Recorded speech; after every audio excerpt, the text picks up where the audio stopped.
elevou o pensamento ao Senhor e clamou por aquele povo, porque ele fazia parte daquele povo. Foi falado que ele persistiu e não desistiu. E no momento do clamor dele, em vários momentos, ele percebeu que ele não estava ouvindo a voz do Senhor. Mas enquanto ele percebia isso, ele já clamava mais. Ele não percebeu e parou. E regrediu. E falou, já que não está me respondendo, vou deixar que esse povo, já está todo mundo aí, todo mundo, né? Virado em qualquer outra coisa aí. Eu nem vou dar ouvido, já que está todo mundo ferrado mesmo. Para que eu vou continuar insistindo em uma coisa se Deus nem está me respondendo? Então vinha esse sentimento nele porque ele era homem, assim como eu e você, e era falho. Mas ele já, com esse sentimento, e saber e conhecendo da palavra e permanecendo, ele não desistiu, ele continuou clamando até que o Senhor respondeu. Ele continuou clamando até que o Senhor trouxe a resposta e a direção que ele precisava. Porque não é fugindo dos nossos problemas. Não é fugindo dos nossos problemas que a gente vai se livrar dele. Acredite que o problema ele vai para você. Você pode estar aqui em Londrina vivendo um caos. Vou me mudar para os Estados Unidos. Lá eu vou ter uma vida nova, vou conhecer novas pessoas, lá ninguém me conhece, lá eu vou viver o extraordinário. Engano seu. Se não for planos do Senhor, você não vai viver o extraordinário. Aquilo ali vai ser só uma maldição na sua vida, porque o problema vai com você. O problema está em você. Então você precisa cortar o mal pela raiz, dando ouvido à voz do Senhor e deixando ele falar e te dar a direção. Amém? Então foi falado vários versículos, inclusive esse, só que eu queria me atentar em um, porque eu estava meditando no Senhor. E Deus, ele vai dando direção. Acredite, eu fiz várias anotações. Eu fiz várias coisas. Eu falei, Jesus, eu sou assim. O culto está acontecendo, o mistério está lá, o Senhor está falando e eu estou anotando muitas coisas. Eu gosto de anotar, porque eu gosto de prova. Eu tenho revelações e sonhos que o Senhor fez para mim. Isso é uma revelação que eu estou falando aqui agora para vocês. O Senhor fez promessas na minha vida alguns anos atrás que eu escrevi para mim lembrar delas. Entende? Eu fiz questão de escrever, então tudo eu escrevo, porque é diante do Senhor um dia que eu vou questionar, né? A vida vai passando e às vezes as coisas podem não acontecer. E eu chego, Senhor, mas o Senhor me prometeu. Eu lembro o dia exatamente porque eu escrevi. Eu sou dessas, entende? Então eu chego diante do Senhor com aquilo que eu tenho.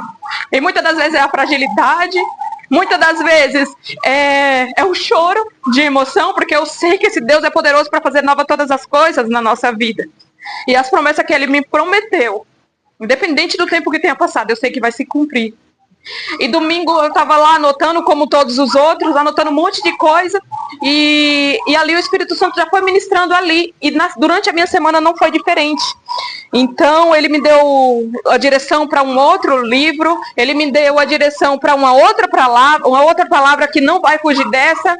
Mais uma outra palavra, porque eu sei que o Senhor ele fala, independente do momento. Independente de quantas vezes você ouviu a palavra, mas ele fala. E eu decidi dar ouvido à voz do Senhor, enquanto ele falava. Falei, tá bom, pai, o Senhor sabe de todas as coisas, né? Então eu vou ler para vocês 1 Samuel.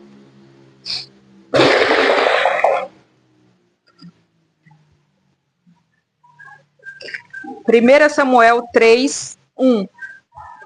Vai nos dizer assim. Enquanto isso, Samuel servia ao Senhor como assistente de Eli. Aqueles dias eram muito raras as mensagens e as visões que vinham do Senhor. Eu vou repetir. Enquanto isso, Samuel servia ao Senhor como assistente de Eli.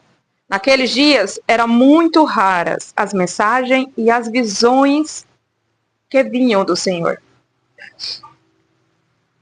Aqui nós temos dois homens, um adolescente e temos o sacerdote Eli. O adolescente ele estava ali porque ele foi gerado através de uma grande promessa. Todos conhecem, né, a história de Samuel. E eu não sei porquê, desde o início que eu comecei a ler essa palavra e Deus começou a ministrar no meu coração, eu falei, Jesus, amado, que mistério é esse? Né, porque eu anotei um monte de coisa e eu tinha decidido falar outras coisas. Se Deus fala, porque é eu que vou fazer, que não é você. Então tem sido um mistério. Todas as vezes que eu leio essa palavra, eu me emociono muito, porque a gente sabe da promessa de Samuel. A gente sabe o quanto foi difícil para Ana trazer Samuel ao mundo. E ele foi fruto de uma promessa. E quando Deus entregou, Ana simplesmente decidiu entregar ele de volta para o Senhor. E aqui temos 2 homens, o adolescente Samuel e Eli. Samuel, ele estava sendo formado, ele estava sendo forjado, ele estava sendo transformado ali pelo próprio Deus. Claro que sendo, Deus usando a vida do Eli, usando a vida do profeta. Mas aqui vai falar que a presença do Senhor já era escassa naquela casa. Já era algo raro. A voz do Senhor já era algo muito raro naquele lugar. O mais estranho de tudo é saber que era uma casa de oração, saber que é uma casa de um sacerdote poderoso na presença do Senhor, saber que se tratava de um grande homem de Deus e a presença do Senhor já era rara naquele lugar. Sabe por que era rara? Porque Eli, assim como muitos de nós, simplesmente decide a dar ouvido a outras vozes e não a voz de Deus. Teve uma fase da vida de Eli que muito tempo ele tentou não criar conflito com os seus filhos. Para não criar o conflito com os filhos, ele decidia calar outras vozes, ele decidia calar a voz do Senhor e dar ouvido a outras vozes. Para não criar conflito com os filhos, ele foi se afastando do Senhor aos poucos.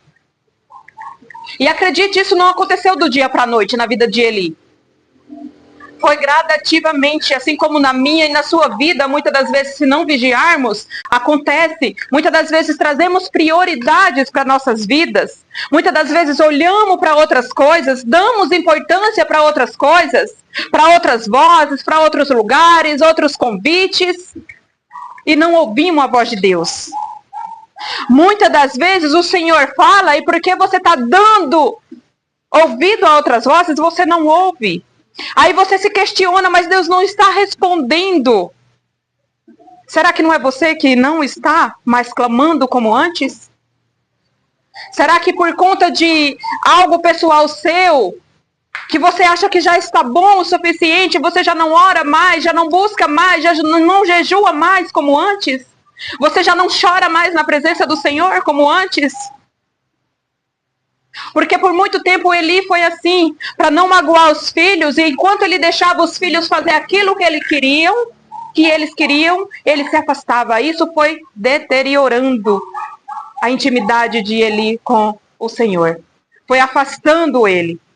Foi tirando ele ali, sabe, daquela essência, daquele primeiro amor, daquela vontade de estar na presença, daquela coisa gostosa que eu e você conhecemos, que é estar na presença do Senhor. Então ele já não conseguia mais ouvir a voz de Deus, ele já não conseguia mais ouvir a direção do Senhor, e Samuel estava ali sendo formado. Até que em um momento Deus decide falar com Samuel, e Samuel ouve a voz de Deus, mas ele não se atenta porque era a primeira vez que ele estava ouvindo a voz do Senhor. E quando nós ouvimos a voz de Deus pela primeira vez, nós não temos obrigação de identificar a voz do Senhor, porque você está ouvindo pela primeira vez. Agora, uma pessoa que já está na presença, uma pessoa que já está ali fazendo, uma pessoa que já é ali do Senhor, já é do time, já sabe como que funciona, essa pessoa, ela sabe qual é a voz do Senhor, ela sabe como chamar o Senhor.